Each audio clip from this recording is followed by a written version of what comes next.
आज तक लोगों को नहीं मालूम कि पूजन करने बैठते हैं तो सबसे पहले क्या करते हैं। पर सबसे पहला काम मंदिर में बिना पंडित के सबसे पहला काम कौन सा होता है? तो सबसे पहला काम होता है भगवान को धन्यवाद देना कि आज भी आपने मुझे इस मंदिर में आपका दीदार कराने के लिए, दर्शन कराने के लिए बोला। अगर पंडित साथ में होगा तो पहले वो मंत्र बोलेगा, स्वस्ति वाचन करेगा। स्वस्ति वाचन करने में उसको अर्थात भगवान के लिए भी प्रसन्नता और आपके लिए भी प्रसन्नता। पर आपके पास कोई ब्राह्मण नहीं, आपको कोई स्तुति नहीं आती, आपको कोई मंत्र नहीं आता, आपको कोई साधना नहीं आती, आपको कोई तप नहीं आता, पर आप इतना तो कर सकते हो कि भगवान के मंदिर में जाकर उनको धन्यवाद दे सकते हो कि तेरी कृपा है जो मुझे चलकर यहाँ तक बुला लिया, 2 कदम चलाया, यहाँ तक बुलाया, ये तेरी कृपा है। और बड़ी कृपा करी जो डलिया भर के पूजन का सामान भी लाई, बड़ी कृपा करी जो दूध भरकर भी लाई, बड़ी कृपा करी जो कलश भरकर भी लाई। कितने लोगों का फायदा है कलश भरकर मंदिर ले जाने में? देखिए जरा कितने लोगों का फायदा।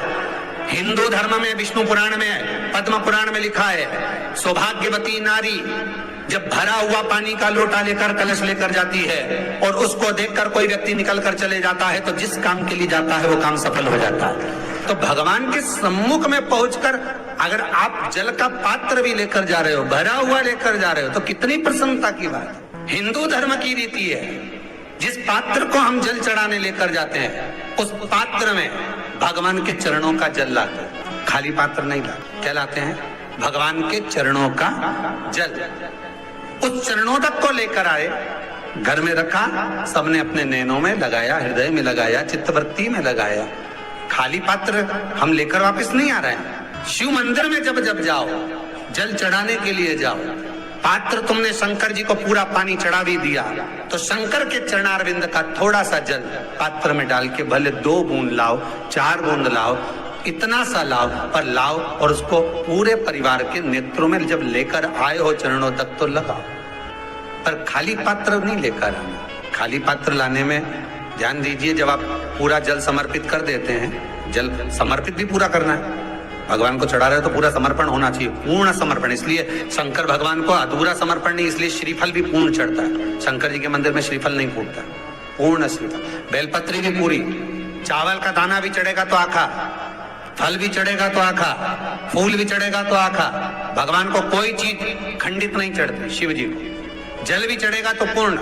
जिस जल को चढ़ाने के लिए लेकर गए उसको बचा कर नहीं लाना है शिव मंदिर में से, संपूर्ण भाग। क्योंकि भगवान के चरण की रज जब हमारे घर में प्रवेश करेगी तो हमारा आत्म कल्याण तो स्वतः ही हो जाएगा। शिव करुणा कर ही जाएंगे। पर कई लोगों की आदत रहती है, और आपने भी गलती करी होगी, गए होगे, चढ़ाकर भी आए होगे, पूरा पानी भी उंडेल कर आए होगे, चढ़ा भी दिया, छोड़ भी आए, पर लेकर नहीं आए होगे। कई लोग गलती कर जाते हैं और फिर बाद में कहते हैं हम तो इतने साल से पूजन कर रहे हैं, भगवान हमारी सुन ही नहीं दिया। तो भगवान के मैं तो तैयार बैठा, पर तू नवा के चली जाए, लेके तो कहीं जाए।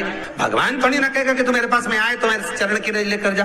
भगवान थोड़ी ना कहेगा कि मेरे पास में आकर तू ये लेकर जा।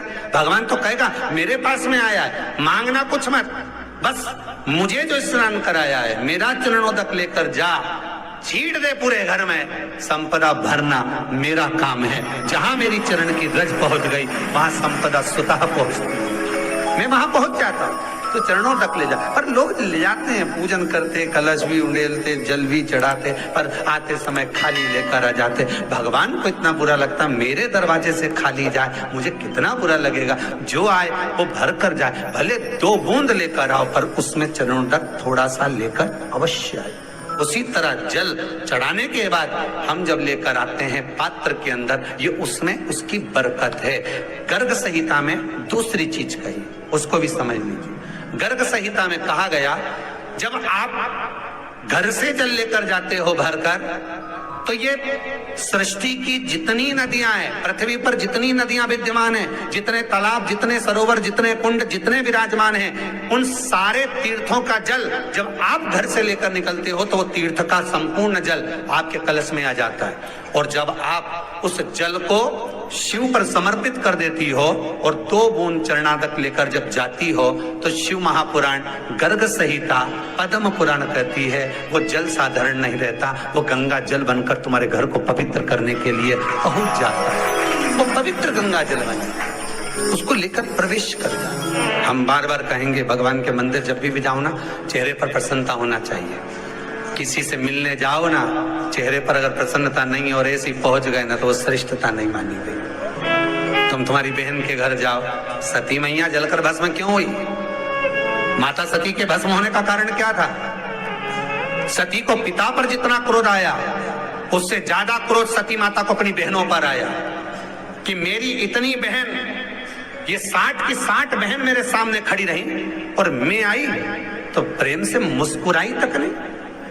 आप किसी के यहाँ जाओ और कोई के यहाँ पहुंचे और जाते से आप उस पहुंचे और कहा जी जी राधे राधे, जय श्री कृष्णा, हर हर महादेव, श्री शिवाय नमस्तुभ्यम, ओम नमः शिवाय, आपने बोला और उसके चेहरे पर प्रसन्नता नहीं आया, तो ऐसे घर में जाने से कोई फायदा है क्या? और आप किसी के यहाँ जा रहे हो तो आपके चेहरे पर भी प्रसन्नता होना चाहिए, सामने वाले को तो हो, आपके भी चेहरे पर भी। मंदिर में जब जब जाएं, गुरु के दरवाजे पर जब जब जाएं, परमात्मा के चरणारविंद में जब जब जाएं, माता पिता के चरणों में जब जाएं, घर के बुजुर्गों के पास जब जाएं, तो तुम्हारे चेहरे पर प्रसन्नता होना चाहिए। भगवान को भी लगे दुख भले है इसको, पर चेहरे पर प्रसन्नता है, इसको अब दुख नहीं देना, क्योंकि इतना मुस्कुराकर ये मेरे मंदिर में आती है। गंगा के जल में एकादशी के दिन 7 बेलपत्री डालकर जो नंदीश्वर भगवान अर्थात जो शंकर जी के शिवलिंग के सामने नंदी होता है, उस नंदी के चरण पर गंगा का जल चढ़ाकर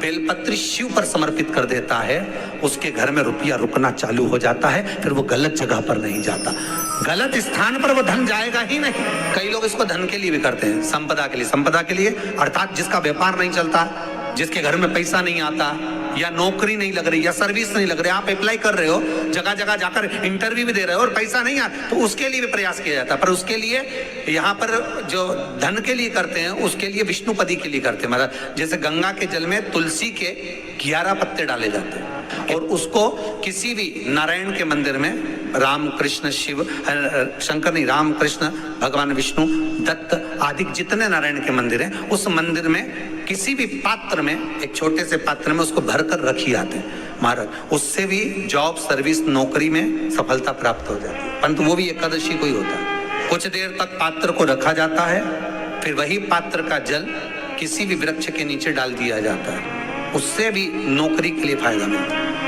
गंगा का जल कोई साधारण नहीं। बेटा अगर व्यसन में पड़ा हुआ है, मदिरापान में पड़ा हुआ है, मांसाहार में, जुए आदि में जा रहा है, तुम्हें लग रहा है कि मेरा बेटा गलत मार्ग पर जा रहा है, ये मित्र दोस्ती गलत हो रही है, वो सही जगह पर आ जाए, करना है एकादशी। विष्णु पुराण कहती है, श्रीमद् वल्लभाचार्य जी वर्णन करते हैं, मेरे वल्लभ कहते हैं कि वल्लभ कुल की एकादशी करो, भले बकरी जैसे चरो, पर एकादशी करो। तो दोस्तों, वीडियो आपको अच्छी लगी हो तो वीडियो को लाइक करें, चैनल को सब्सक्राइब करें, हमारी वीडियो को शेयर करना बिल्कुल भी ना भूलें। मैं आपसे मिलती हूँ अगले वीडियो में, तो तब तक के लिए अपना ध्यान रखिए और खुश रहिए। धन्यवाद।